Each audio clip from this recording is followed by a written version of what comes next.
Assalamu alaikum dear students, welcome to my YouTube channel. In today's video we will going to discuss colonialism in detail. So we will discuss what is colonialism, all the types of colonialism and motives and consequences for communicative purpose. So without any further ado, let's get started. Starting with the definition of colonialism. So the etymology of colonization traces back to the Latin word colonus meaning farmer, settler or inhabitant.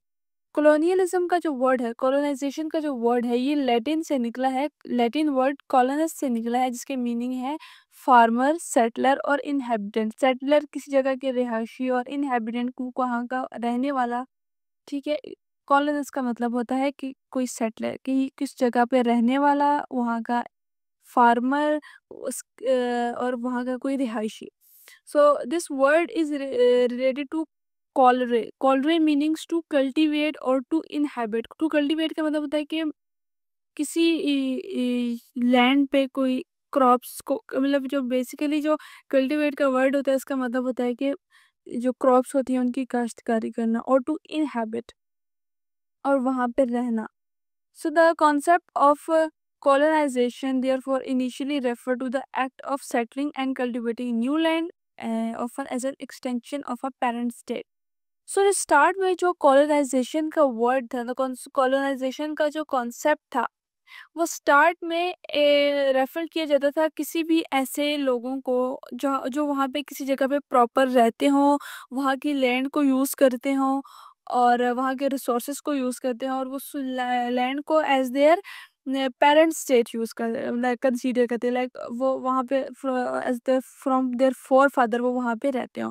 But later on इसकी definition change होती गई and now colonisation is refer to a process of establishing occupation of or control over foreign territories or people for the purpose of cultivation, exploitation, trade, and possibly settlement using setting up colony and often colonies. तो colonisation जो है process है जिसमें different किसी भी country या territory के लोग किसी दूसरे कंट्री इसी एरिया में ग्रुप्स की सूरत में जाके वहाँ पे रहना शुरू कर देते हैं और वहाँ पे जाके सेटल हो जाते हैं। वहाँ पे वो अपनी कॉलोनीज बना लेते हैं। उसके बाद लोग वहाँ के रिसोर्सेज को यूज़ करते हैं, वहाँ के लोगों को एक्सप्लॉइट करते हैं और वहाँ पे अपना पॉलिटिकल और इकोनॉमिक पावर को गेन करते हैं। सो दिस इज कॉल्ड ना colonisation. Here we have another definition of colonization. It's a subjugation of a people or area, especially as an extension of a state power. कि किसी भी area के लोगों को subjugate करना, अपना गुलाम बना लेना, अपने अंडर कर लेना, अपना महकूम बना लेना, सबऑर्डिनेट कर लेना अपना किसी भी एरिया के लोगों को, specially as an extension of state power, अपनी स्टेट पावर को एक्सटेंड करने के लिए, एक्सपेंड करने के लिए, कि अपनी पावर को, अपने स्टेट को, मतलब अपने अंडर ज़्यादा से ज़्यादा लोगों को ला के बहुत सी कंट्रीज़ को अपना सबऑर्डिनेट बनाने के लिए ये कॉलोनाइजेशन की जाती है। डिफरेंट जो कॉलोनियल पावर्स हैं, कॉलोनियल जो कंट्रीज़ हैं जो कॉलोनाइज करने वाली, जो जितनी भी कॉलोनियल पावर है वो किसी भी कंट्री में जाके वहाँ के लोगों को उन्हीं के होमलैंड पे, उन्हीं की लैंड पे, नेटिव लैंड पे उनके साथ रहते हैं, उनके रिसोर्सेज को यूज़ करते हैं, एक्सप्लॉइट करते हैं और उनको अपना सबऑर्डिनेट बना लेते हैं। उन्हीं की जगह पे रह के उन्हीं को अपना सबऑर्डिनेट बना लेते हैं। So this is called colonisation, की किसी भी जगह पर जाके पहले अपने एज एन ऑक्यूपेशन वहाँ पे जाना और फिर वहाँ पे पूरा कंट्रोल वहाँ पे हासिल करके वहाँ के लोगों को अपना सबऑर्डिनेट बना लेना और उनको सब्जुगेट करना। So this is the colonisation. Moving toward the types of colonization. Colonialism can be broadly categorized into several types and each with distinct characteristics and motivation. Each type involves a different relationship between the colonizing power and a colonized territory, often involving displacement, resource extraction और political and economic subjugation. अब colonialism क्या है? colonialism की जितनी भी जो types हैं वो एक दूसरे से डिफरेंट है, उनके कैरेक्टरिस्टिक्स डिफरेंट है, उनकी रीजंस डिफरेंट है। ये नहीं है कि ये कॉलोनाइजेशन का एक ही प्रोसेस है, एक ही मेथड है, ये एक ही रीज़न है जिसकी वजह से लोग कॉलोनाइजेशन करते हैं, कि किसी एरिया के लोगों को कॉलोनाइज करते हैं। हर किसी की अपनी रीज़न है, इसलिए कॉलोनाइजेशन की डिफरेंट टाइप्स हैं, डिफरेंट कैटेगरीज हैं, क्योंकि डिफरेंट उसके पीछे, इन टाइप्स के पीछे डिफरेंट कैरेक्टरिस्टिक्स और मोटिवेशन है। डिफरेंट उनके और उनका जो रिलेशनशिप है, जो कॉलोनाइजिंग पावर और कॉलोनाइज टेरिटरी है, उसकी वजह से हमारे पास डिफरेंट टाइप्स ऑफ कॉलोनाइजेशन आती है कि हम लोगों को किस तरह से कॉलोनाइज कर रहे हैं।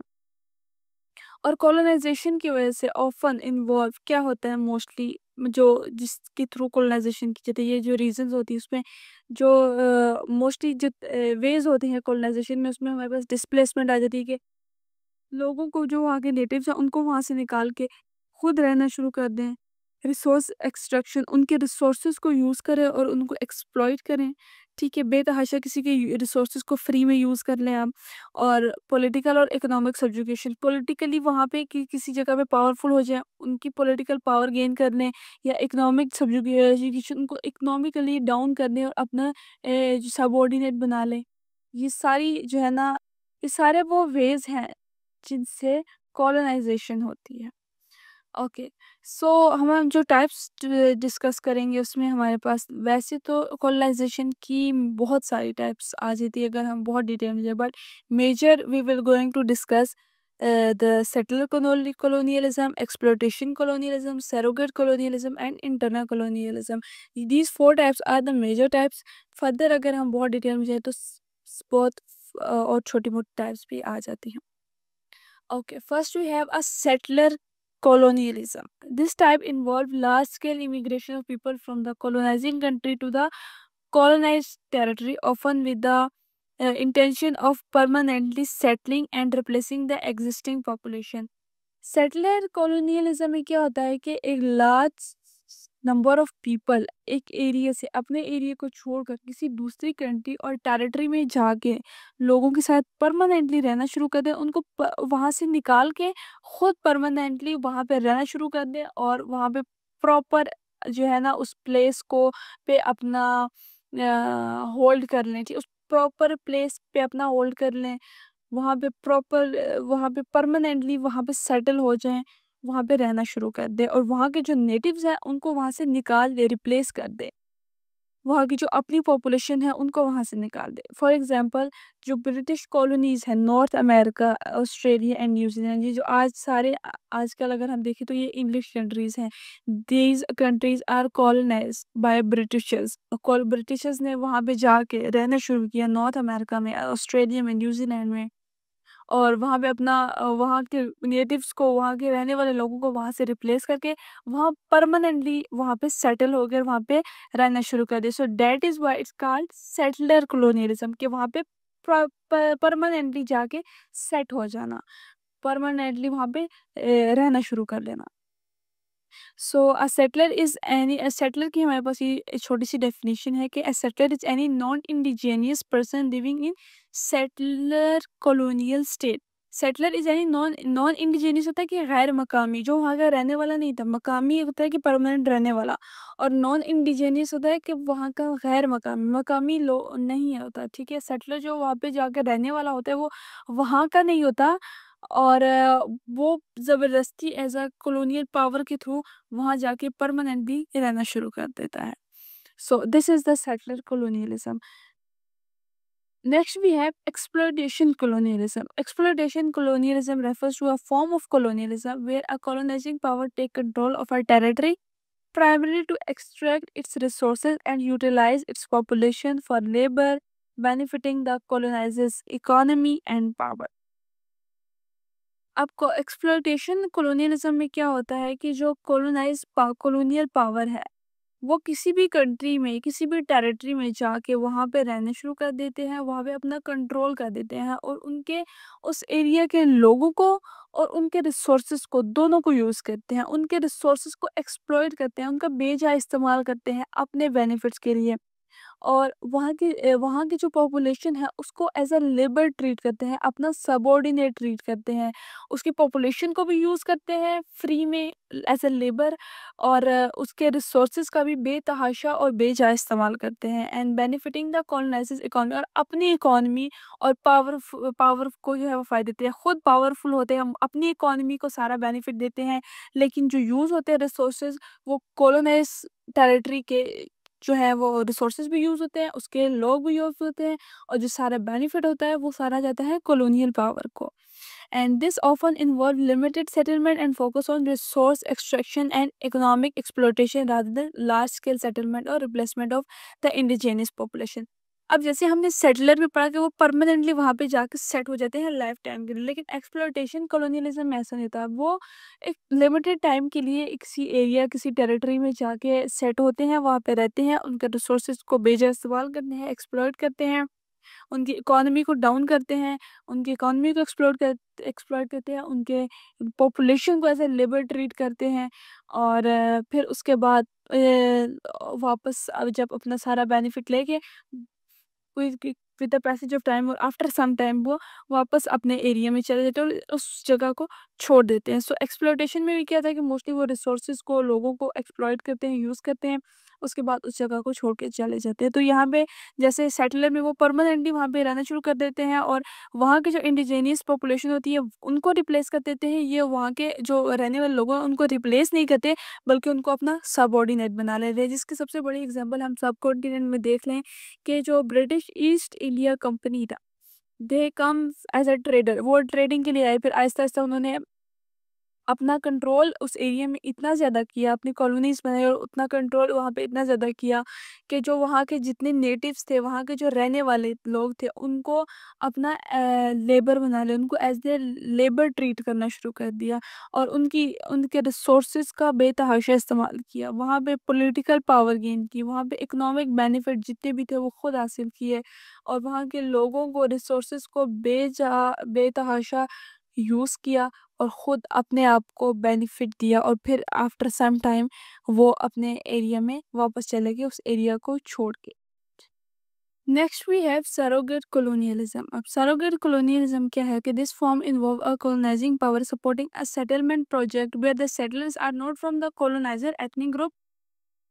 मतलब इस सरोगेट कॉलोनियलिज्म में क्या होता है कि जो कॉलोनाइजिंग पावर होती है वो सपोर्ट कर रही होती है उस प्रोजेक्ट को, मतलब वो किसी और को एज अ सेटलर वहाँ पे भेजते हैं कॉलोनाइज करने के लिए। उनका पर्सनली या डायरेक्ट कोई उनके साथ रिलेशनशिप नहीं होता। यहाँ पे एक और हमारे पास डेफिनेशन है कि surrogate colonialism describe a situation where a foreign power support a non native group to settle on land occupied by an indigenous population. जैसे सरोगेट कॉलोनिज्म क्या होता है कि जहाँ पे एक फॉरेन पावर, एक थर्ड पार्टी जो है वो किसी को सपोर्ट करे, किसी नॉन नेटिव ग्रुप को सपोर्ट कर रही होती है कि वो किसी और जगह, किसी दूसरी जगह जाके वहाँ के लैंड को ऑक्युपाई करे, वहाँ के जो लैंड पे कब्जा करे और वहाँ पे अपनी जो है वो डोमिनेट हो जाए। सो जो वहाँ उस टाइम इस टाइप ऑफ कॉलोनियलिज्म में जो कॉलोनियल पावर होती है वो डायरेक्टली खुद कॉलोनाइज नहीं करती, वो किसी थर्ड पार्टी के ज़रिए किसी दूसरी कंट्री या किसी टेरिटरी के थ्रू किसी तीसरे पे जो है ना वो अपनी पावर को इम्पोज करती हैं। जैसे अभी हम अगर हम रिसेंट एग्जांपल देख लें तो जिस तरह से पैलेस्टीन में जिस तरह से पैलेस्टीन में ब्रिटिशर्स जो है वो ज्यूज़ के थ्रू अपना जो है वो उनको कॉलोनाइज कर रहे हैं, उनको उनके एरिया पे अपनी पावर गेन कर रहे हैं, वहाँ पे डोमिनेट हो रहे हैं। बट ये वो डायरेक्टली वहाँ पे जाके उस एरिया पे अपना कब्जा नहीं कर रही है और डायरेक्टली खुद जाके वहाँ नहीं लड़ रही है, वहाँ उस जगह पे अपना कंट्रोल नहीं हासिल करते, वो एक एक थर्ड पार्टी के through through Jewish through Israel वो लोगों पे जो है ना वहाँ के पैलेस्टीन के लोगों पे पैलेस्टीन के एरिया में उनकी टेरिटरी में अपना कब्जा कर रहे हैं। So this is the surrogate colonialism, जिसमें जो कॉलोनाइज पावर होती है वो डायरेक्ट खुद नहीं जाती है, वो इनडायरेक्टली किसी दूसरे बंदे के किसी दूसरे टेरिटरी के थ्रू किसी भी एरिया को कॉलोनाइज करती है और उसको अपने अंडर करती है और वहाँ पे खुद डोमिनेंट हो जाती है। Next, we have internal colonialism. Internal, this refers to the subjugation of a group with a country by another group. ठीक है? Often based on ethnic or racial lines, and this can involve unequal power structure, discriminatory practices within a single nation state. Internal colonialism में क्या होता है कि किसी भी area में किसी भी ग्रुप ऑफ पीपल को सब्जुगेट किया जाता है उसी कंट्री के अंदर रहते हुए, उनको अपने साथ रखते हुए उनको सब्जुगेट किया जाता है। मतलब अगर एक कंट्री में 2 डिफरेंट ग्रुप से रहे तो एक ग्रुप जो है वो डोमिनेट हो जाएगा और वो दूसरे को जो है वो सबऑर्डिनेट बना लेगा अपना, उन पे डोमिनेट हो जाएगा। उनको ठीक है, वहाँ पे रेसिज़्म होगी, उनको रेसिस के बेसिस पे जो है वो उनको इंफीरियर समझा जाएगा, उनकी एथनिक ग्रुप्स की वजह से उनको हर चीज़ की अनइक्वल डिस्ट्रीब्यूशन होगी, रिसोर्सेज़ की, लॉ की, पावर की बहुत ही अनइक्वल और अनइवन डिस्ट्रीब्यूशन होगी। फॉर एग्जांपल जैसे हम जो ब्लैक पीपल्स हैं अमेरिका में और वाइट पीपल्स, इनका अगर हम कंपैरिजन देख लें, so white peoples are considered more superior and the black peoples are considered as inferior. अब वो एक ही कंट्री में, एक ही टेरिटरी में साथ रहते हुए जो वाइट ग्रुप ऑफ पीपल है वो उनको सुपीरियर समझा जाता है, उनको उनके पास पावर है, पॉलिटिकल पावर है, इकोनॉमिक पावर है। ऑन द अदर हैंड जो ब्लैक पीपल है उनको पॉलिटिकली सोशली ओप्रेस किया जा रहा है, मार्जिनलाइजेशन है, वहाँ पे इनइक्वालिटी है, उनको प्रॉपर राइट्स नहीं मिल रहे। हर चीज़ की, रिसोर्सेज की, पावर की, लॉ की, हर चीज़ की अनइक्वल डिस्ट्रीब्यूशन है। उनको उनको उनके रेस के बेसिस पे, उनको एथनिक ग्रुप्स के बेसिस पे, हर चीज़ के बेसिस पे उनको जो है वो लो और इन्फीरियर करके ट्रीट किया जाता है। So this is called internal colonialism, कि किसी जब 2 एथनिक ग्रुप्स में से एक ग्रुप डोमिनेंट हो जाए और दूसरे को वो अपना सबऑर्डिनेट बना ले, एक ही जगह में एक साथ रहते हुए किसी भी अपने साथ के दूसरे ग्रुप को अपने से इन्फीरियर समझना, उनको सब्जुगेट करना होता है internal colonialism. So these are the 4 major types of colonialism. Moving towards the motives of colonialism. Okay, what are the motives of colonialism? So first motive we have economic gain. सबसे पहले जो motive है ना colonialism का, वो है कि economy को अपनी को हाई करना, अपनी इकोनॉमी को अपग्रेड करना। Many colonising power were motivated by the desire for economic gain including the extraction of resources, labour and wealth. अब मोस्टली जो कॉलोनाइजिंग पावर है वो उनकी जो डिज़ायर, उनकी जो जिस वजह से उन्होंने जिस डिज़ायर को लेके उन्होंने कॉलोनीज़ बनाई, लोगों को कॉलोनाइज़ किया, उसमें ये था कि इकोनॉमिक गेन, कि अपने जो है वो वेल्थ को अपग्रेड करें, दूसरों के रिसोर्सेज़ का बेजा इस्तेमाल करें और उनके लेबर का यूज़ करें, उनके रिसोर्सेज़ का यूज़ करें और ख़ुद अपनी इकोनॉमी को बेहतर बना सकें, बेहतर से बेहतर बना सकें और अपनी वेल्थ को अपग्रेड कर सकें। सो सबसे पहले जो है वो अपनी इकोनॉमी को अपग्रेड करना, इकोनॉमिक गेन करना, वेल्थ और मनी जो है ना, it's a first motive of colonialism. Next we have political power. Obviously colonisation में मोस्टली जो है वो अपनी पॉलिटिकल पावर को एक्सपेंड करने के लिए दूसरे कंट्रीज़ और टेरिटरीज़ में वहाँ के लोगों को इन्फ्लुएंस करना और वहाँ के लोगों पे अपना कंट्रोल करना, ये एक बहुत बड़ा एक मोटिव है कॉलोनियलिज्म का। कि जितनी मोस्ट ऑफ द टाइम जो कॉलोनियल पावर कंट्रीज़ हैं, वो अपनी पॉलिटिकल पावर को एक्सपेंड करने के लिए, अपने कल्चर को जो है ना वो का इन्फ्लुएंस करने के लिए और किसी भी एरिया में या ज़्यादा से ज़्यादा एरिया में अपना कंट्रोल हासिल करने के लिए कॉलोनीज़ बनाते हैं, वहाँ के लोगों को कॉलोनाइज़ कहते हैं। Next we have cultural superiority. Many colonizing power believes in the superiority of their culture and sought to impose it on the colonized population. बहुत सारे मोस्टली जो कॉलोनियल पावर हैं, वो उनको ये लगता है कि जो उनका कल्चर है वो सुपीरियर है बाकी सबसे, तो उसकी वजह से वो अपना कल्चर ज़बरदस्ती दूसरी कॉलोनाइज कंट्रीज पे इम्पोज करते हैं। अब जो वहाँ पे रहते हैं डोमिनेट हो जाते हैं, लोगों को अपना सबऑर्डिनेट बना लेते हैं, तो वो अपनी लैंग्वेज और अपना कल्चर जो है उसको भी लोगों पे इम्पोज करते हैं, इट्स डायरेक्टली भी और इनडायरेक्टली भी। इसके समटाइम्स जी उन्होंने ये डायरेक्टली इस तरह के वो उसको एजुकेशन सेटअप में कि ये आप इसको एजुकेशन सेटअप में इसको इम्पोर्टेंट और कंपलसरी कर दें कि आप ये लैंग्वेज चूज़ करेंगे, ठीक है। और इनडायरेक्टली वो उनके कल्चर को इन्फ्लुएंस करते हैं, उनको इनडायरेक्टली ये चीज़ फील करवाई जाती है कि their culture, their language is superior than others. And next we have strategic interest. Colonization was often used to secure strategic location, resources, or trade routes.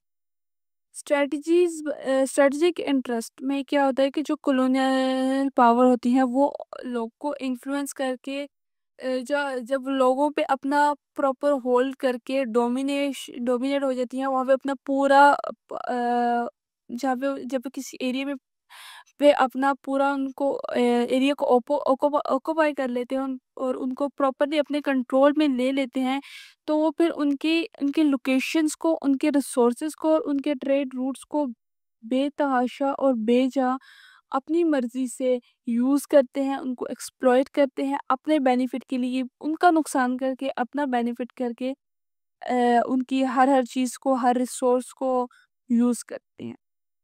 फिर उसके बाद नेक्स्ट मोटिव है हमारे पास रिलीजन और ideological motivation. This is also one of the most important motive of colonialism कि some colonizing power were motivated by religious or ideological beliefs such as the desire to spread Christianity or promote a particular ideology। कुछ colonising power जो है उनका जो main motive था वो religious और ideological belief था। फॉर एग्जांपल जो क्रिश्चियनिटी है उनका ये बिलीव है कि it's their moral duty to impose Christianity on others. ये उनको अपनी मोरल ड्यूटी उसको समझते हैं। क्रिश्चियनिटी में जैसे एक कॉन्सेप्ट है गॉड, गोल्ड एंड ग्लोरी। अगर क्रिश्चियनिटीज का जो क्रिश्चियंस पीपल है उनका ये बिलीफ है और वो उनका कॉन्सेप्ट है कि गॉड सबसे पहले के जो इट्स देयर मोरल ड्यूटी, वो कहते हैं कि जो it's their moral duty to impose their religion on other. पर उसके बाद जो इस कॉलोनियलिज्म को लेके उनका ये जो बिलीफ है, उसके बाद उनका अगला जो मोटिव है वो है गोल्ड, कि to gain money, to earn money, to gain benefit. और लास्ट में है टू ग्लोरी, के लोगों को compete करना, बाकी नेशंस में अपना अपना नाम बनाना। So these are their belief. So mostly जो कॉलोनाइजेशन है वो रिलीजियस बिलीफ पे भी बेस करी होती है। Next we have a consequences for communicative purpose. के कम्युनिकेटिव पर्पस में इसके क्या क्या कॉन्सिक्वेंसेस आ सकते हैं लैंग्वेज में। सो सबसे पहले हमारे पास है language shift and loss. Colonial language often replaced or marginalized indigenous languages, leading to language endangerment and loss in many colonized areas।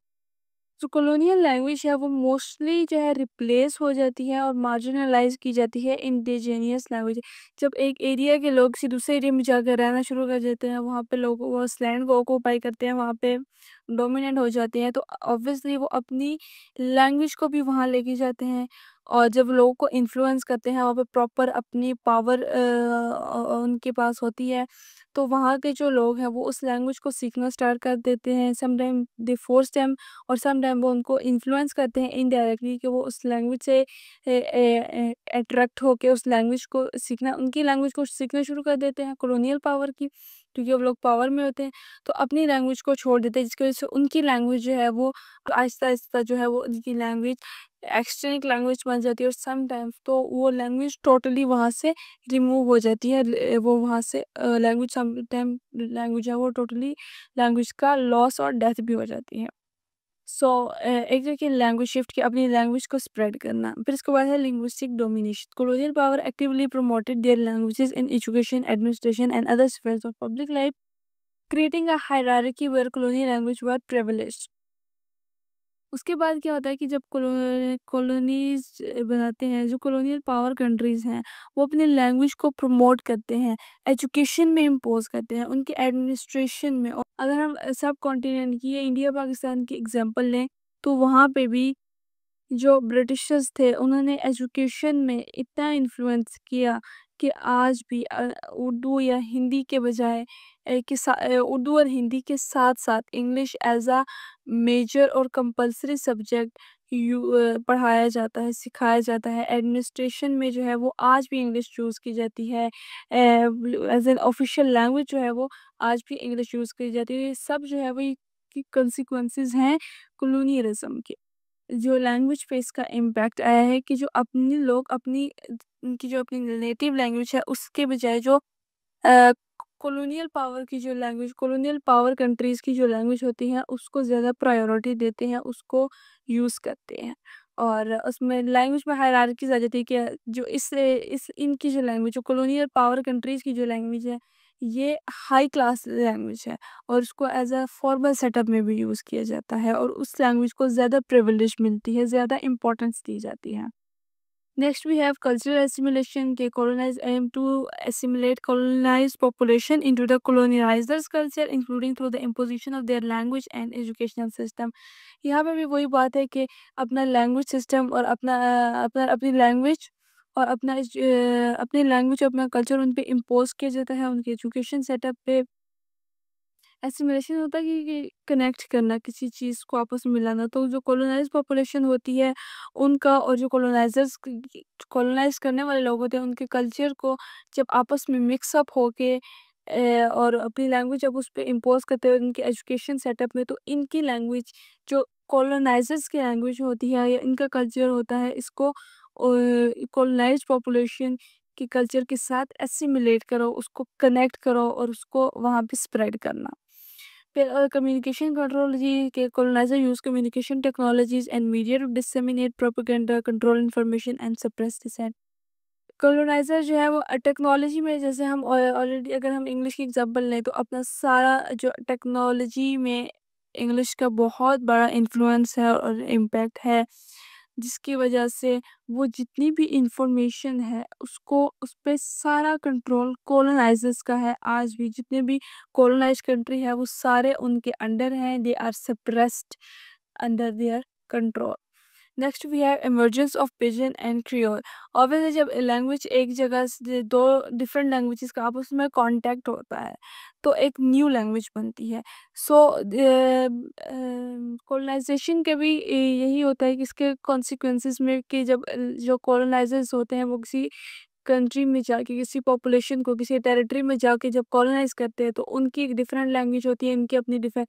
सो जब ये आपस में एक दूसरे के साथ कांटेक्ट करते हैं तो एक न्यू लैंग्वेज बनती है जिसको हम पिजन कहते हैं, और फिर जब वो with the passage of time वो जब एक नेटिव लैंग्वेज बन जाती है नेक्स्ट जनरेशन के लिए तो वो क्रियोल में शिफ्ट हो जाती है।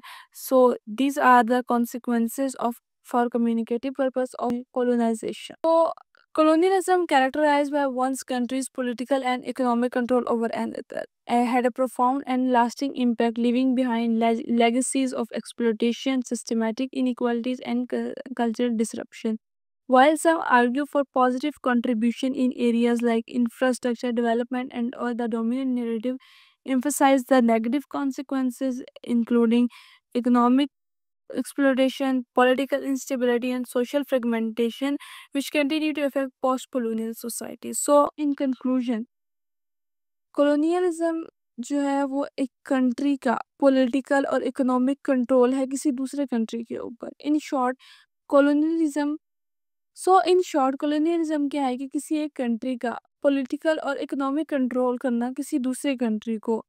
In short, colonialism is a control of one country of or the political and economic control of one country over another, और इसका बहुत एक लास्टिंग और प्रोफाउंड इम्पैक्ट होता है कॉलोनाइज पॉपुलेशन के ऊपर, जिसके पीछे बहुत ज़्यादा एक्सप्लॉयटेशन होती है, लेगेसीज होते हैं, बहुत ज़्यादा जुल्म और सितम हुआ होता है। इसका बहुत लंबा इम्पैक्ट उन पे जाता है, उनके माइंड पे, उनको माइंड को इन्फ्लुएंस करता है, कॉलोनाइज कर लेता है। फिर उसके बाद बहुत ज़्यादा इनइक्वालिटीज़ उस टाइम पीरियड में हुई भी होती हैं, कल्चर डिसरप्शन होती है, कल्चर को सुपीरियर इंफीरियर हायरार्कीज बन जाती हैं। But still some time very rarely जो कॉलोनियलिज्म है उसका पॉजिटिव कंट्रीब्यूशन भी होता है, जैसे कि इंफ्रास्ट्रक्चर। फॉर एग्जांपल अगर कोई ग्रुप ऑफ पीपल या कोई कॉलोनियल पावर किसी एरिया में जाके जब रहती है तो वहाँ पे वो सम टाइम डेवलपमेंट्स भी करते हैं अपनी इकोनॉमिक पावर और अपनी वेल्थ से लोगों को इन्फ्लुएंस करने के लिए, इसको शो कराने के लिए या वहाँ पे पावर गेन करने के लिए। सो ये एक कह सकते हैं हम एक पॉजिटिव कंट्रीब्यूशन भी है कॉलोनियलिज्म का। बट जो डोमिनेंट इम्पैक्ट है ना वो नेगेटिव ही है और नेगेटिव कॉन्सिक्वेंसेस ही होते हैं मोस्टली कॉलोनियलिज्म की, जिसकी वजह से सबसे ज़्यादा इकोनॉमिक एक्सप्लोइटेशन होती है कि जो कॉलोनाइज कंट्री होती है उनकी इकोनॉमी बिल्कुल तबाह कर दी जाती है, एक्सप्लॉइट कर दी जाती है, पॉलिटिकल इंस्टेबिलिटी होती है उस एरिया में। सोशल फ्रेगमेंटेशन होती है और जिसका इफ़ेक्ट कॉलोनियलिज़्म के बाद भी पोस्ट कॉलोनियल टाइम तक भी रहता है। लाइक कॉलोनियलिज़्म का एक टाइम पीरियड अगर वहाँ पे ख़त्म भी हो जाए, तो ये सारी इनइक्वालिटीज़, ये सारी नेगेटिविटी का इफ़ेक्ट जो है वो उसके बाद भी उस उन कॉलोनियल एरियाज़ में, कॉलोनाइज्ड एरियाज़ में देखा जा सकता है। So that's all about the colonization and its type. If you have any question, any query, you can ask in comment box. Thank you so much for watching. Allah Hafiz.